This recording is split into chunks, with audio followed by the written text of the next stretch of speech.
What's up guys, it's me OP Killer B with another how-to / tutorial video. This is episode 3 and we're going to be focusing on Sledge and Buck, and hopefully at the end of this video you can get more wins and get better at the game. So I decided to go with Sledge. I believe he's a good operator to start off with. He's excellent as a solo queue operator. He's well-rounded and can take care of anything that's in his way. Well, mostly everything. Okay, so let's go on with his loadout. Sledge is a 2 armor 2 speed.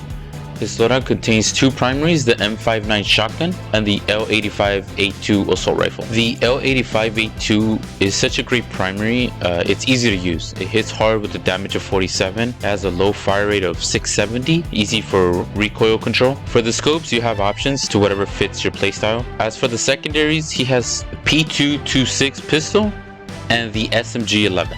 The SMG11 is the clear choice here. It's a very good gun for close quarters, and if you're feeling like a god, challenge someone across the map. It has a mean-ass fire rate of 1270. In other words, it shreds through any armor type.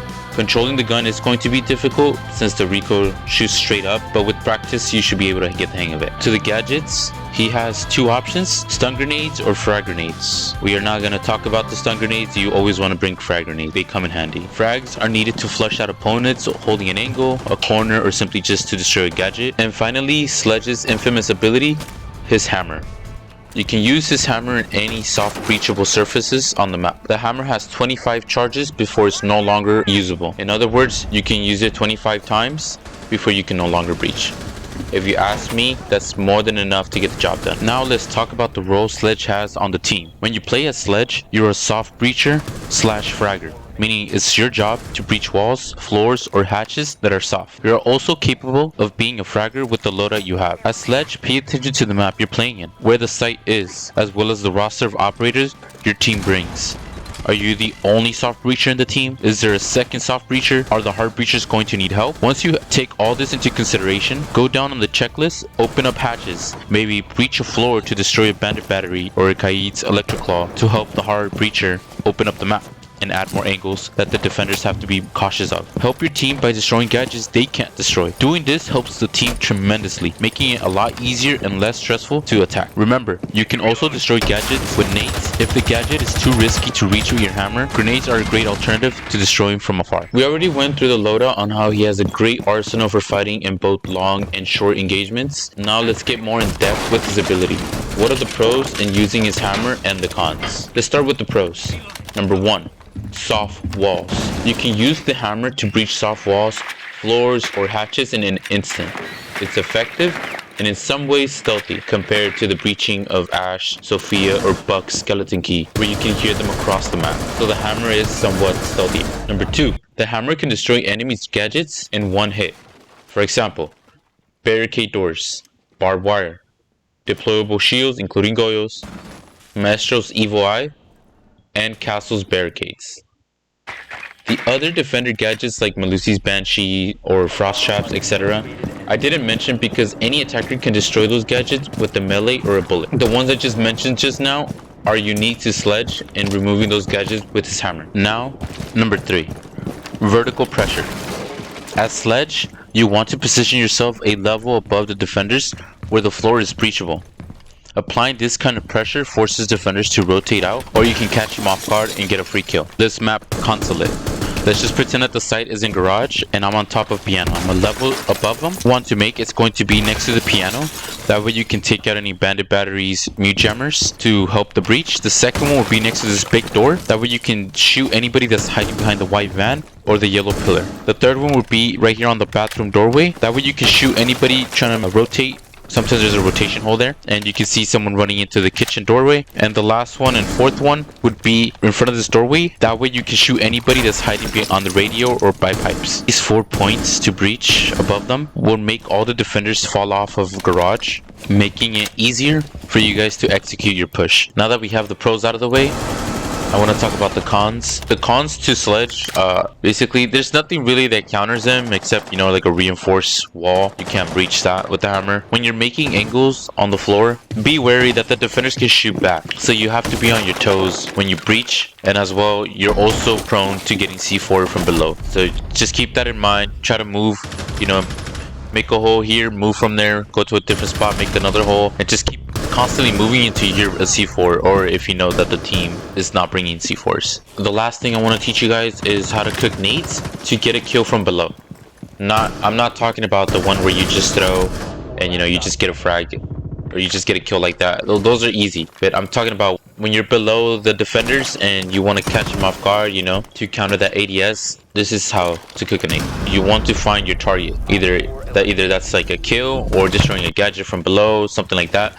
Once you find it, you ping where the general area where you want to throw the nade. The ping will give you a meter, how far you are away from that ping. The safe zone is going to be from 7 meters, or let's just say 6 to 8 meters. Between that's the safe zone. So when you take out the nade, you hold it, right? You're going to see a little animation on your hand. He lifts up one of his fingers. Once he lifts that finger, that's when you just let it go. It take you guys a couple tries to actually get it down, but don't give up. And now that we went through the pros and cons on how to play Sledge, we're also going to be looking at Buck's loadout, his ability, since he's very similar to Sledge, but they're both unique in their own way. So now on to Buck, the Canadian attacker. Let's see what he brings and how we can compare him to Sledge. So he is the 2 armor, 2 speed. His special ability is his skeleton key. It's basically a shotgun attachment to his primary. As for the primaries goes, he has 2, an assault rifle and a DMR. For the DMR is a Cam RS, whatever you want to call it. I call it cameras. It has a good damage. I don't recommend it. Even if you add a muzzle brake, the bullet spread on that gun just goes all over the place. I would just go with the C8. It's a good rifle. I prefer the C8 over Sledge's L85. It does 40 damage. The fire rate it's 837. It's not too bad. It has 30 bullets in the mag. For the scopes, I like to equip it with the 1.5. The barrel attachment would be a muzzle brake for me. For his secondary, he only has 1. It's the pistol Mark 1 9mm. It's a good pistol. It does damage, it just gets the job done. It's nothing too flashy. As for the gadgets go, there was just a patch not too long ago. He used to have a claymore instead of a hard breach charge. As for both gadgets go, I would recommend probably the stun grenade. You're not gonna see yourself with the hard breach, or you're not going to be in that scenario, but I mean, you could bring it. But as Buck goes as an operator, you're not going to see yourself playing that role. You're normally either a fragger or a flex, but at the end it's all up to you. Depends on your team to execute whatever plan you guys have in mind. Okay, now moving on. Buck is very similar to Sledge. That's why I put both of them on this video. The only difference with Buck is his soft destruction is a lot faster than Sledge and a bit more safe. While Sledge, when you use your hammer, you are vulnerable. And with Buck, you are shooting your shotgun that's attached to your primary, and you can just switch to your primary in an instant. Buck can also shoot above reinforcements or a level below the defenders, whereas in Sledge, he can only apply pressure, soft breach from above. That's the difference between Buck and Sledge. So there you can see that both of them are very unique in their own way, even though they have like similar abilities. Buck is a little bit more faster and has better soft destruction, where Sledge is a bit slower, but he's able to take out gadgets that Buck cannot destroy. Now I want to show you guys some tips and tricks on how to use Buck as efficient as possible, dealing with barricade doors or barricaded windows, as well as hatches. As for big doors go, you want to just shoot both of the X's and the door will just fall. You can do it from bottom to top as well, as long as you're shooting it twice. With the skeleton key, the door should just fall instantly. For barricade windows or small doors, shoot it from bottom to top with your skeleton key and you should be able to vault. It's not going to break the door completely, it will give you a vault option. That way you're instantly rushing in. The second trick I want to teach you guys can do this with any shotgun, not just Buck. This is how to destroy a hatch with one shot. So when you stare at the hatch, you're going to notice that there's 3 latches. You try to form a triangle. Keep that in your head. It's like a triangle. The way I'm facing it, you're going to notice that the beams are going to be vertical. So when you open a hatch, you want to make sure the beams are horizontal. Look at the 3 latches and just be on the side of it.